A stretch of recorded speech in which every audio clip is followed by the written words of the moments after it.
Tantor Audio, a division of Recorded Books, presents Bluestone and Vine by Donna Kauffman, narrated by Amanda Ronconi. Chapter 1. Seth Brogan scrolled through the playlist of Disney soundtracks on his ancient iPod, trying to find the one that wouldn't make him want to poke his eyes out with a spork. Or his ears. "Here you go, big guy," he grumbled. "Your favorite. You owe me." The opening strains of Be Our Guest from Beauty and the Beast wafted through the cold, dry air inside the converted barn. Seth's breath formed little crystallizing puffs of air when he added, "Now I've got to go out and tend to me vines, lad," he added, adopting the brogue of his Irish immigrant grandparents. "Hold down the fort, eh?" Seth was rewarded with a snort from Dexter. But at least the old beast didn't spit at him. Llamas were champion spitters. Dex did, however, pin Seth with a steady gaze. Those deep, soulful brown eyes of his were almost as effective as Seth's maws when it came to eliciting guilt. "You've got feed in your bucket, music to dine by, and I'm not putting you in a stall. I know better than that." Seth swore Dex ducked his chin intentionally to look as pathetic as possible. Fortunately, Seth was onto his tricks. "I'd take you out there with me, but it's still snowing to beat the band, and I'm not up for melting the ice clumps out of your fur. You're worse than the golden retriever I had as a kid."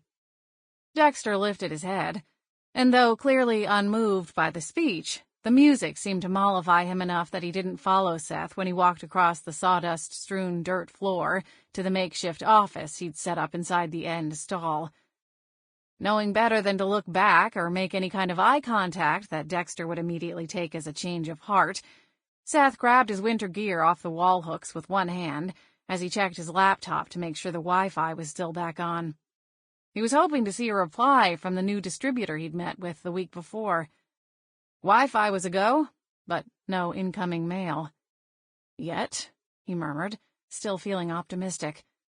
He zipped up his canvas overcoat, tucking his long, reddish-blonde braid inside the back before flipping up the collar, then slid on the mirrored ski racer sunglasses before tugging on his hat, pulling the furry flaps down over his ears and tying the straps tight under his chin, behind the neatly trimmed beard that jutted down several inches. His best friend Sawyer had given him the hat as a joke, claiming it fit Seth's whole Viking conqueror vibe. It was true that Seth topped out at a good 6 inches past the 6-foot mark, with the sturdy build to match. And though he had tried to point out to Sawyer that it was unlikely Vikings had worn Russian ushankas, as far as he was concerned, the hat was, hands and ear flaps down, the best gift he'd ever gotten. It had been one hell of a winter, and it turned out the furry, fleece-lined hat was the best insulation a guy could have. Last on were heavy work gloves, layered over thinner insulator gloves that would hopefully keep his fingertips from freezing off. He had pulled the Velcro wrist straps tight, grabbed the bucket of pruning tools, and taken one step toward the big sliding panel doors at the end of the barn, when his cell phone rang. Setting the bucket back down, he swore quite colorfully as he pulled the layers of gloves and the heavy winter hat off.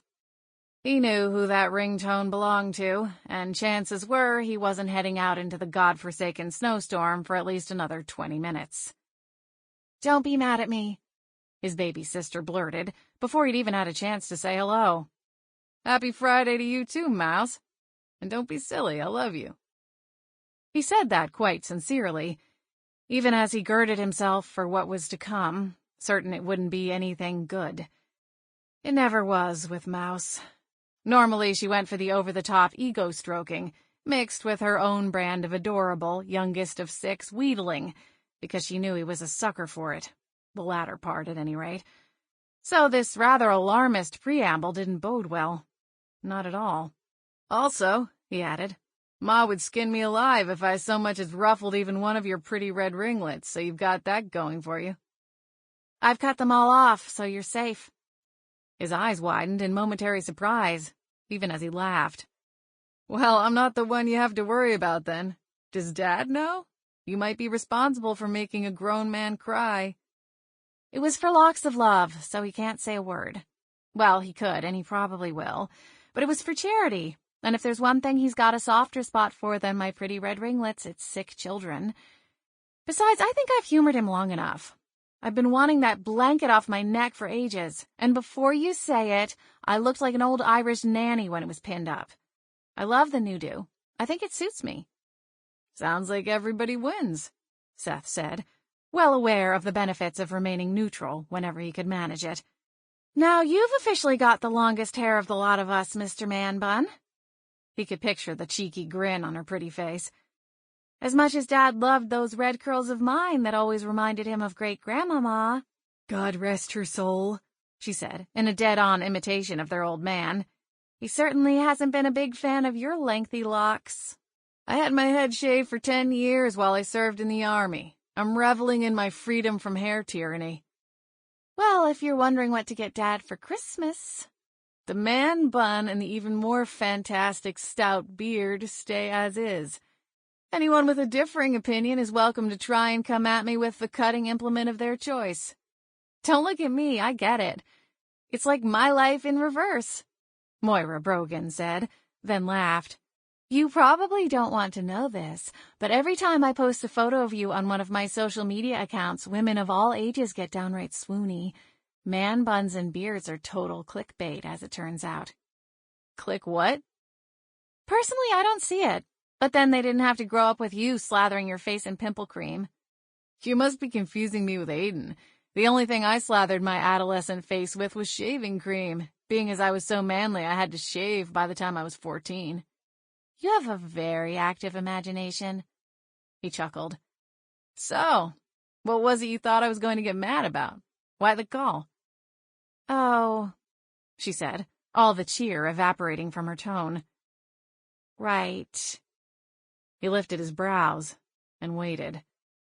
So, remember back when I was pre-law, I got accepted into that program one of my professors was heading up to do a semester abroad at Oxford? You mean before that douchebag, and I only use that term to preserve your tender ears from what I'd really like to call him, was arrested on felony fraud charges? Yes, I remember that. Almost cost you your scholarship because he was one of your biggest supporters. Yes, well, if you recall, it also cost me my semester abroad as that whole program fell apart when the new department head opted not to follow through on it. I do recall. But you're long done with that, and law school. You passed the bar in your first try, for which the entire family, myself included, has showered you with much-deserved praise. And now you're ready to conquer the world. Your support, the family support, has meant everything to me, she said sincerely. You know that. She paused as if gathering her nerve, then said, The thing is, I really thought I wanted to practice law here at home in Seattle. That's why I came back here for law school. But the truth is, I miss California, Seth. I want to go back. Only I can't afford it. Yet. And California doesn't have reciprocity with Washington, so I have to take the bar there in order to practice. It's one of the hardest in the country, so I'm really going to need to dig in. I told Ma and Dad, and they thought it made sense not to incur any further debt while I was prepping, so I've moved back home for a bit. Seth was nodding. Good idea. And good that Ma and Dad support your choice. I know they were happy you wanted to live and work closer to home, but they have always encouraged us to follow our hearts. So, what's the problem? There was another pause, then a sigh.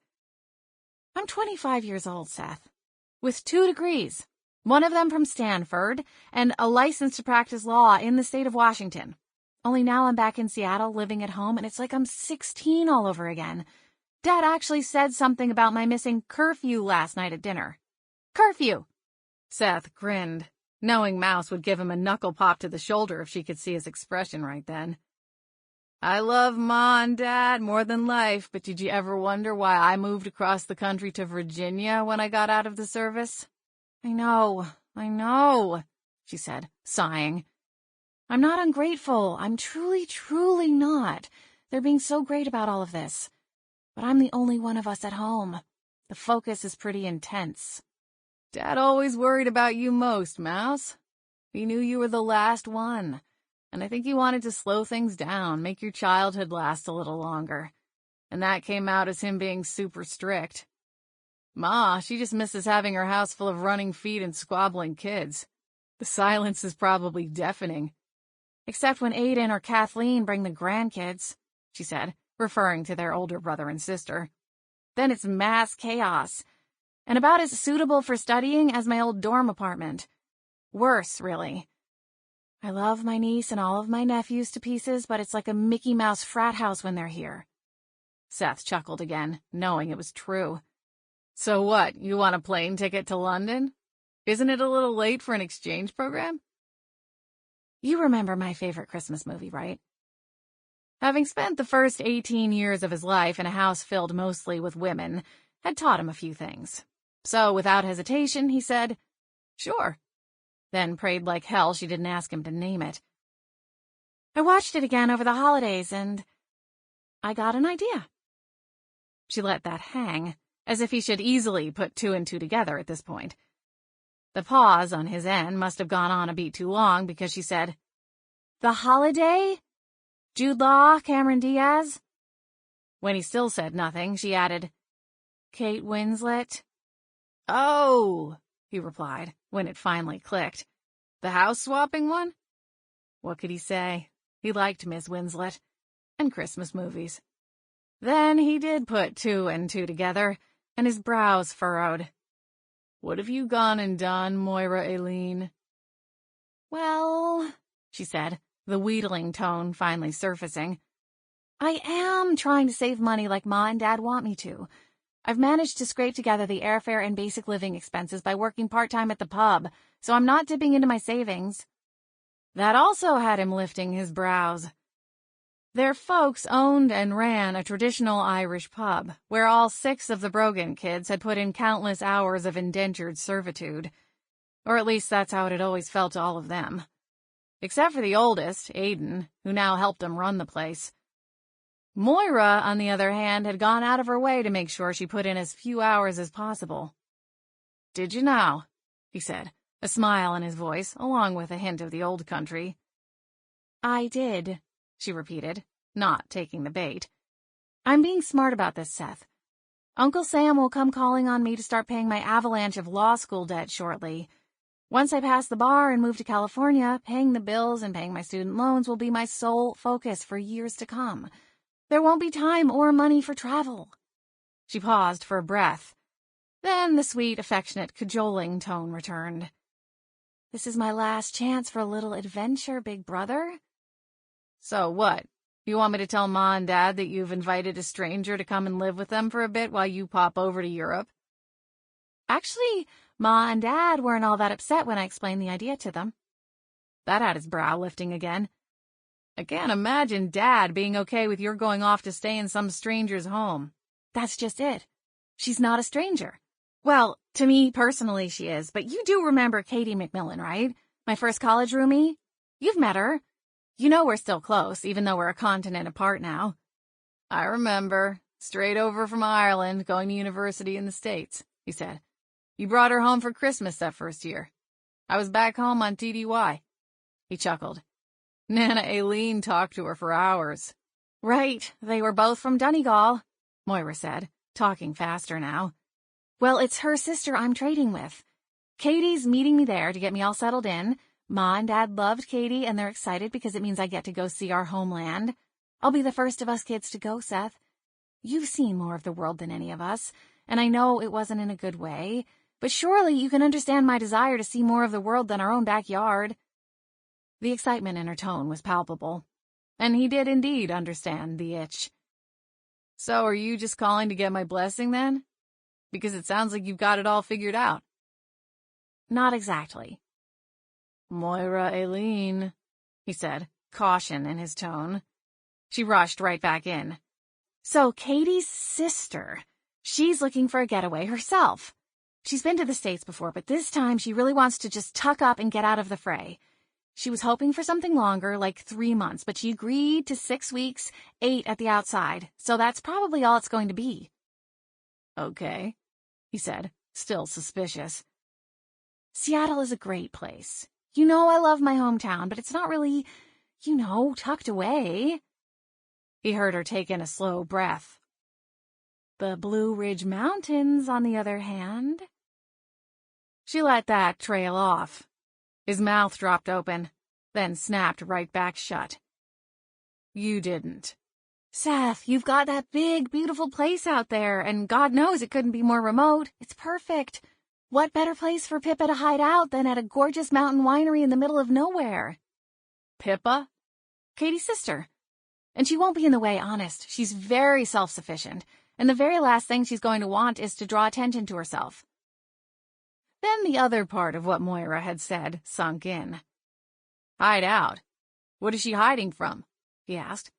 An angry ex? Her family? Legal recourse? What's really going on here, Moira? What did you get yourself involved in? Wow! What happened to you agreeing that I was smart and responsible? You won't be harboring a fugitive from justice. Jeez! I'm not harboring a fugitive from anything at the moment. What is she running from, Mouse?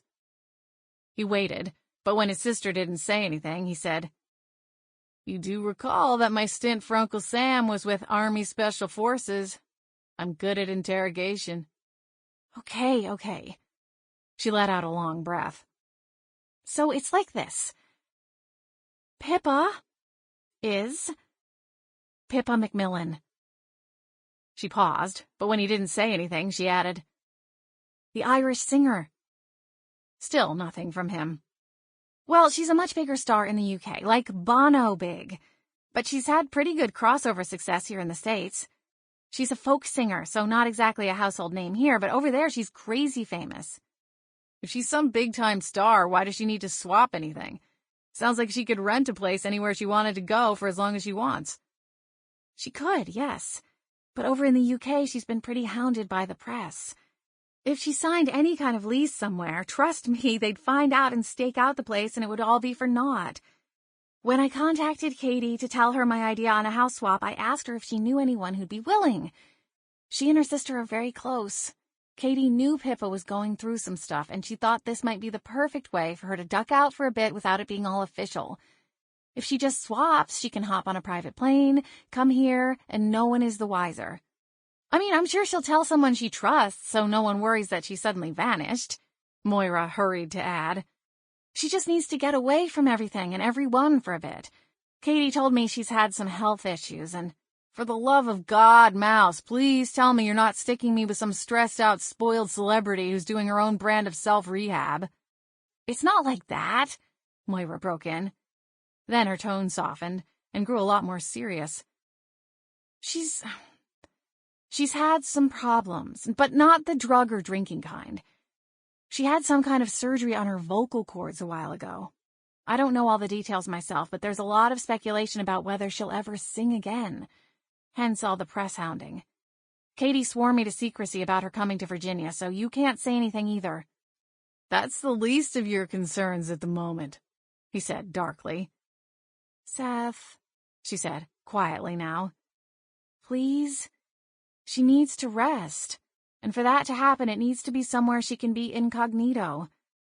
I need to study, and I want my time abroad before my post-grad real life as a lawyer kicks in. It's the perfect swap. Except for the part where you involved me without even asking. I'm asking now, she said, sounding suitably abashed. And no one in her inner circle is going to question your suddenly coming to hang out at her place? She has a few places. The one I'll be staying in is in the village where she grew up, which is across the country from where she lives now. Katie said she bought it to have something in her hometown. She only goes there to spend the occasional holiday with her family. No one is there most of the time.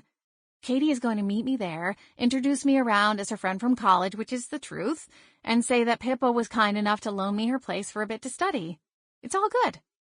If she's as big a deal in the UK as you say, what's to say someone here won't recognize her? I live in the land of folk music, and social media is global. One tweet and it would be all over in an instant. Blue Hollow Falls, Virginia is even smaller than the Irish village I'm going to.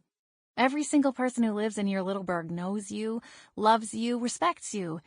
If you tell them to help you help her, they will. You know they will. Yes, she could stay anywhere, but nothing would be as perfect, as completely off the grid, as safe for her as this. I knew she'd be in the best hands possible with you. Please, Seth. No wheedling or cajoling this time. Just Moira straight out, sincerely and honestly asking him. Seth shook his head, then rubbed his palm over his nose and down the short length of his beard, squeezing his eyes shut behind the dark sunglasses he still wore. He'd never been good at saying no to her. When is this big swap taking place? He had to hold the phone a foot from his ear to keep her squeal of delight from deafening him. That's the other part, Moira said, sounding breathless with excitement again. It all kind of came together really fast, and I did try to call you, but I couldn't get through. The ringtone sounded all weird, and your cell kept going straight to voicemail. My power got knocked out for a few days. So you're saying sooner rather than later? Well, you might say that, yes. He felt a nerve twitch in his temple. As in when? Exactly. Well, it was supposed to be next weekend, so I'd have enough time to clear it with you, and you'd have enough time to make sure your place doesn't look like a frat house. My house is tidy, thank you very much. I just remember your room growing up, and... Yeah, well, you can thank the U.S. Army for changing my lifestyle habits. And you said this was for 6 weeks? Maybe 8? She squeaked. Moira, that's not a little favor. I've got a million things to do before the sun finally comes out and the vineyard is back in full swing. Mouse was right in that he did have plenty of room, but he wasn't at all thrilled with the idea of having a house guest for the next 2 months. Heck, even 2 weeks. He didn't mind helping his sister out, but it occurred to him there were other ways to solve the housing problem. It didn't sound like money was an issue, so he'd find his unexpected guest some tidy little rental up in the hills, cash under the table if need be, where she could do whatever she wanted and be as private as necessary, and he'd be on call if she needed help with anything. Win-win. His baby sister didn't need to know about any of that. She won't be in your way, Moira hurried to add. And who knows, maybe she could be of some help. I've never met her, but Katie says she's a good sport and not at all spoiled by her success. Totally down to earth. Oh, and Katie says she loves animals, and their grandparents had a farm growing up, so hey, maybe she can keep your exotic house pet entertained and out of your hair. Dexter's not a house pet. He's mostly a pain in my ass. And yet you didn't sell him off when you bought that place. It was one of the provisions of the purchase. Didn't the old woman you bought the place from pass away a few months after you closed? You can't be legally bound at this point. I could check if you want. I made a promise, Mouse. Yes, you did, and I know you always keep them, she said, love and affection clear in her tone. One of many reasons you're my hero. Wait, he said, her earlier statement coming back to him. You said this Pippa person was supposed to be coming next weekend? When is she actually coming? Like I said, I've been trying to call you for the past 2 days. We're on the tail end of a monster snowstorm. 10 inches and counting, and that's on top of all the white stuff we still have piled up from the last snowpocalypse. But it's the end of March, she said, stunned. I live above 2,000 feet. Snow happens. I've had it all the way into April, and I haven't lived here that long. It's still snowing now? Supposed to taper off this afternoon.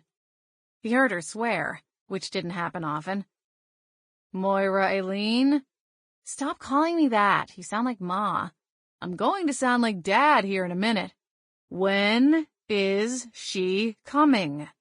He asked again, enunciating each word. Just then, he heard the high-pitched grinding sound of a small engine echoing through the air outside the barn. Well, it turns out it worked for her schedule-wise to charter a flight out yesterday, so she took the opportunity and got on over here. She was going to find some place to hole up for the week until our swap started, but that might have tipped off reporters. So I kind of told Katie she could probably tell Pippa to just go straight to Blue Hollow Falls. Since I'm not directly swapping my place with hers, it doesn't really matter if we go at the exact same time. Moira said this all in a rush without taking a breath. But if it's storming up there, then she's probably stuck somewhere. Seth walked over to the barn's sliding panel doors and nudged one open. He was thankful he still wore the sunglasses so he wasn't blinded by the sudden blinding glare of white, or the stinging flakes driven by the wind into his face and beard. Through the blur, he managed to make out a sleek red and white snowmobile as it popped up over the ridge just south of the barn and plowed right into the middle of a huge, wind-blown snowdrift. "Yeah, she's stuck somewhere all right," Seth said, listening as the sound of the motor instantly died out. "I gotta go, Mouse." "Seth, wait, I'll call you back. I think I need to go dig my new house guest out of a snowbank. Also, you've just used up every last one of your favors until you're 30. He thought he saw arms and legs clad in bright aqua blue poking out of the snowbank, as someone appeared to be fighting their way out of the pile of white stuff. "Make that 40. He ended the call, yanked his hat back on, and was already running into the storm. Chapter 2. Seth was halfway to the snowbank before he realized he'd left his gloves and the liners back in the barn. He was used to working in the cold, so that part he didn't mind. Digging a snowmobile out of a drift the size of a small mountain with his bare hands? Not so much. "Hold on!" he yelled. "Help's coming!" He doubted she'd hear him over the howl of the wind, but he had to try. The last thing he wanted her to do was thrash around and end up sinking herself and the machine in any deeper. He just hoped to God she wasn't injured. Or worse. He recognized the snowmobile as belonging to Mabry Jenkins, who, until about 5 minutes ago, Seth had thought of as a fairly intelligent man. Mabry owned a big apple orchard just down the mountain from Seth's vineyard. Snowmobiles were an easy way to check on the orchards and the vines, or any other part of their extensive properties during the winter. Seth owned one, too. To hear Mabry tell it, most winters didn't dump enough snow to make it worth taking the covers off the things. This wasn't one of those winters. Seth was already formulating the earful he'd be giving the older man later, as he moved off the path he'd plowed that morning between the barn and the house, and waded into snow that was hip-deep in places where the wind had caused it to drift. He was wading through it as fast as he could, and had gotten close, when what sounded like a faint shriek made his heart momentarily stand still. He swore under his breath, and redoubled his efforts, forcing lengthier strides through the snowpack. He was, first and foremost, concerned with the welfare of his new houseguest, but he'd be lying if a small part of him wasn't also visualizing a headline screaming something along the lines of, "New winery owner permanently injures famous Irish folk singer in freak snowmobile accident." His business would be doomed before he even got it off the ground. His baby sister was right when she'd said Seth had seen a lot of the world, most of it bad. Given that, his mind could conjure up in rather alarming detail any number of potential scenarios that awaited him on the far side of that mound of snow, all of them grim. So he was completely unprepared for the sight that awaited him when he finally made it around to the other side of the wind-whipped bank. Standing in the small clearing made by the snowmobile's entrance into the towering drift, stood a mere wisp of a thing, hands planted on narrow hips, and the biggest, brightest smile he'd ever seen stretched across her pale, gamine face. "Well, that was bloody brilliant, wasn't it then?" she said on a hoarse gasp, looking almost delighted by her predicament. "You're lucky you're not bloody everything," Seth said, knowing he should be relieved, not irritated, but that faint shriek had cost him a good year of his life. She'd already pulled off her helmet, so now she dragged off her ski goggles and stuck them inside the helmet, then propped it under one arm. Her smile grew even wider, if that was possible. "Hello there," she said cheerfully, as if they'd just run into each other on a busy street corner. Close up now, with the wind no longer snatching the sounds away, he thought she sounded more throaty than hoarse, making him wonder if that was a result of the surgery Moira had mentioned, or perhaps her natural speaking voice. Before he could decide, she surprised him further by dropping into a deep curtsy, complete with ducked chin and her free hand elegantly extended, then popped upright again. Her smile had a wry twist to it now. "I do love making a grand entrance. Performers, we're such a shameless lot." Then she suddenly bent over and set the helmet and goggles on the ground, before propping her hands on her thighs as if fighting to catch her breath. Seth immediately snapped out of his momentary and... Sample complete. Ready to continue?